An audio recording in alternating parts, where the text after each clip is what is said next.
हम सब ने लाइफ में कभी ना कभी ये कोट तो सुना ही होगा कि दोस्ती रिश्तेदारी को अपने काम से हमेशा दूर रखनी चाहिए, अपने काम धंधों से दूर रखना चाहिए। पर ऐसा क्यों कहा जाता है ये हमें कभी किसी ने नहीं बताया, या फिर तुमने एग्जाम्पल शायद नहीं देखे हो। क्या कभी तुमने इस चीज पे गौर दिया है कि जिसको इंसान को तुम अपना दोस्त मानते हो, जिस इंसान को तुम अपना रिश्तेदार मानते हो, क्या वो भी तुम्हें रिश्तेदार या दोस्त मानता है? यस और no? Anyways, this is the chapter 2 of 48 laws of power which says never put too much trust in your friend and learn how to use your enemy. तो साल था 1861। अमेरिका दो हिस्सों में बट चुका था, वहां पे सिविल वॉर स्टार्ट हो चुकी थी एंड अब्राहम लिंकन के कंधों पे पूरा देश बचाने की जिम्मेदारी थी। लिंकन ने एग्जैक्टली वही गलती की जो हम सब करते हैं। उन्होंने उस टाइम के वॉर डिपार्टमेंट, जो कि बहुत ही इंपॉर्टेंट डिपार्टमेंट था, अपने एक दोस्त को दे दी जिसका नाम था साइमन कैमेरॉन। लिंकन को लगा कि ये मेरा दोस्त है, मेरा बंदा है एंड ये मुझे कभी भी धोखा नहीं दे सकता, मेरे उसके ऊपर काफी ज्यादा एहसान है। दोस्तों के साथ या फैमिली के साथ सबसे बड़ी प्रॉब्लम ये होती है, वो मानते हैं कि या तो तुम उनके बराबर हो,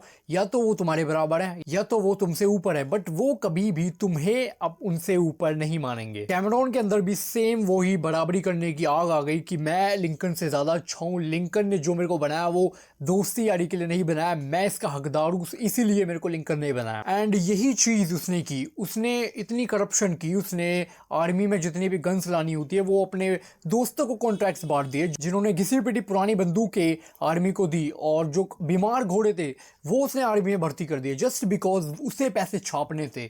उसे देश की परवाह बिल्कुल भी नहीं थी, जैसे लिंकन को देश की परवाह थी, उसे नहीं थी।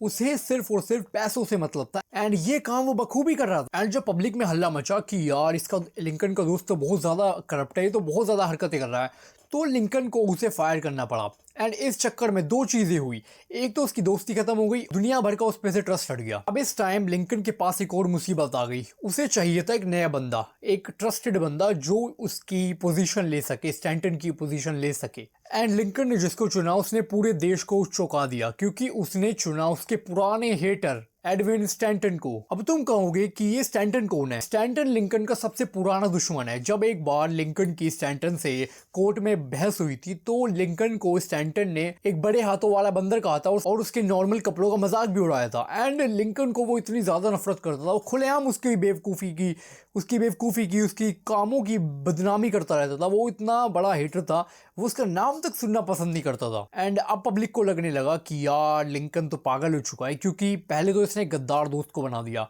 एंड अब वो गद्दार दोस्त को निकाल के इसने एक अपना हेटर बिठा दिया है, जो कि साला और गलत करेगा, क्योंकि पहले तो इसके दोस्त ने गलत किया, अब इसका हेटर करेगा, क्योंकि इसका हेटर इससे नफरत करता है एंड वो अब नफरत वो देश से निकालेगा। एंड उनके दिमाग में वही वाला कोड दोबारा से घूमने लगा कि ना पापा होने से अच्छा था बुरे पापा ही है। एंड जो स्टैंटन था वो एक दुश्मन था लिंकन का, बट अब उसे समझ में आया कि यार मैं तो इसका दुश्मन था, लेकिन अब इसने मेरे को इतनी बड़ी रिस्पॉन्सिबिलिटी दे दी, मैं इसको कब से दुश्मन मान रहा हूँ, लेकिन इसने मेरे को कभी दुश्मन नहीं माना। एंड स्टैंटन इतना हिल गया कि उसे लगा कि भाई अब मेरे दुश्मन ने मेरे को एक इतनी बड़ी जिम्मेदारी सौंपी है, मैं इसको अच्छे से करूंगा, क्योंकि उसने मेरे को दुश्मन कभी माना ही नहीं। तो स्टैंटन 18-18 घंटे काम करने लगा। उसने सारे जितने भी पुलिस थे, जितनी भी आर्मी थी, उसको सबको स्ट्रिक्ट कर दिया, सारे करप्ट लोगों को फेंक दिया और आर्मी बिल्कुल साफ कर दी। जब अप्रैल 1865 में लिंकन की असैसिनेशन हुई, उस टाइम कोई भी उसके पास रो नहीं रहा था, उसका दोस्त रिश्तेदार उसके पास उस टाइम रो रहा था वही दुश्मन, वही स्टैंटन, जिसने उसको लंबे हाथों वाला बंदर कहा था। And he said the one famous quote which is now he belongs to edges,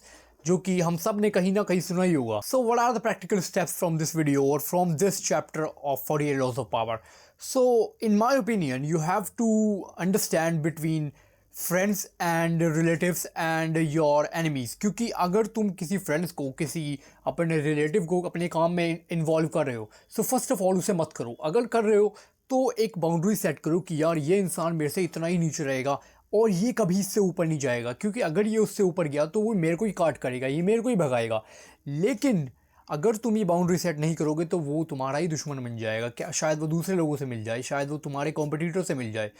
so what you should do, एक बाउंड्री सेट करो और ऐसी बाउंड्री सेट करो कि जिससे अगर वो तुम्हें धोखा दे तो उसका भी नुकसान हो, या तो कोई शेयर्स कुछ भी ऐसे कर लो। अगर तुम्हें चाहिए मैं इसके ऊपर वीडियो बना दूंगा, कुछ तो ऐसा करना तुम्हें पड़ेगा जिससे अगर वो तुम्हें धोखा दे रहा है तो उसका खुद का भी नुकसान हो रहा है। क्योंकि इंसान दूसरे का नुकसान तो देख लेगा, सह लेगा, मजाक उड़ा लेगा, जब खुद पे बात आएगी तो वो बिल्कुल नहीं सह पाएगा, क्योंकि इंसान अपना नुकसान झेल लेगा, दूसरे का नहीं झेलेगा। एंड मजाक तो छोड़ो, वो अगर तुम्हारा नुकसान होने से उसका नुकसान हो रहा है तो वो उल्टा तुम्हारा नुकसान कभी नहीं होने देगा। तो this is what you should do. अगर किसी को इन्वॉल्व करना है उसको इन्वॉल्व करो, उसका नुकसान दिखा दो उसको कि भाई अगर तू मेरे को धोखा देगा तो ये तेरे साथ होगा। And learn how to use enemies वाला पार्ट, इसमें किसी को दुश्मन बनाओ ही मत। अगर बना रहे हो तो अच्छा टाइम आने दो, उसको यूज़ कर लो, कहीं ना कहीं तुम्हारा कोई ना कोई काम आ ही जाएगा। मेरे भी आया, तुम्हारे भी आएगा, ऑब्वियसली कहीं ना कोई काम आ ही जाता। So I will see you in the next one. तब तक के लिए take care, bye and peace out, and remember we all are मैमन्स।